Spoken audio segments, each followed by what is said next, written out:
বাংলাদেশের ব্যাংকিং খাতে এই মুহূর্তে যে তোলপাড় চলছে তাতে সাধারণ আমানতকারী হিসেবে আপনার জমানো টাকা কতটা নিরাপদ? বিভিন্ন ব্যাংকের একীভূতকরণ বা মার্জার নিয়ে যে আলোচনা চলছে তা কি আসলেই ব্যাংকগুলোকে বাঁচানোর জন্য, নাকি এর পেছনে রয়েছে অন্য কোনো সমীকরণ? গণমাধ্যমের খবর অনুযায়ী খেলাফি ঋণ আর তারল্য সংকটে পড়া দুর্বল ব্যাংকগুলোকে রক্ষা করতে বাংলাদেশ ব্যাংক কিছু বড় পদক্ষেপ নিচ্ছে। কিন্তু প্রশ্ন হলো, ব্যাংক যদি মার্জ হয়ে যায় তবে আপনার জমানো টাকা, ফিক্সড ডিপোজিট এবং ডিপিএস এর কি হবে? আজ খুব সহজ ভাষায় এবং সুনির্দিষ্ট পত্রিকার রেফারেন্স দিয়ে আমরা পুরো বিষয়টি এক্সপ্লেন করব। প্রথমেই আমাদের বোঝা দরকার ব্যাংক মার্জার বা একীভূতকরণ আসলে কি। সহজ ভাষায়, যখন একটি দুর্বল বা লোকসানে থাকা ব্যাংক নিজের অস্তিত্ব টিকিয়ে রাখতে না পারে কোনো সবল বা লাভজনক ব্যাংকের সাথে মিলেমিশে এক হয়ে যায়, তখন তাকে মার্জার বলে। এটা কোনো নতুন বিষয় নয়। বিশ্বজুড়ে অর্থনৈতিক সংকট কাটাতে এই পদ্ধতি ব্যবহার করা হয়। তাহলে বাংলাদেশে হঠাৎ এই সিদ্ধান্তের প্রয়োজন কেন পড়ল? অর্থনীতিবিদ এবং মূলধারার পত্রিকাগুলোর রিপোর্ট বলছে, দেশের ব্যাংকিং খাতে বছরের পর বছর ধরে জমে থাকা বিপুল পরিমাণ খেলাফি ঋণ এবং সুশাসনের অভাব এর অন্যতম প্রধান কারণ।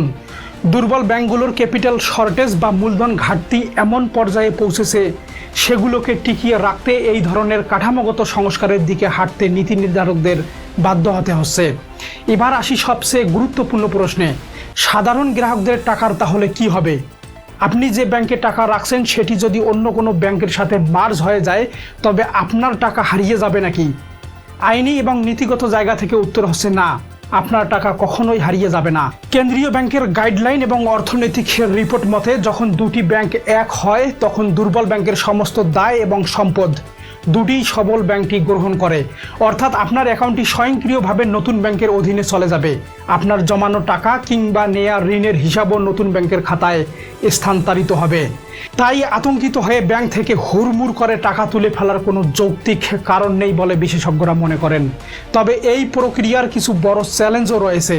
অর্থনীতিবিদরা মনে করেন, জোর করে ব্যাংক ধরে বেঁধে এক করে দিলেই সমস্যার সমাধান হবে না। যদি খেলাফি ঋণ আদায় না করা যায় এবং ব্যাংকিং খাতে সুশাসন নিশ্চিত না হয়, তবে একটি ভালো ব্যাংকও একটি খারাপ ব্যাংকের চাপে পড়ে দুর্বল হয়ে যেতে পারে। পরিশেষে বলা যায়, ব্যাংকিং খাতের এই সংস্কার যদি সঠিক নিয়মে এবং রাজনৈতিক প্রভাব মুক্ত হয়ে করা যায় তবে এটি আমাদের অর্থনীতির জন্য দীর্ঘমেয়াদে কল্যাণ বয়ে আনবে।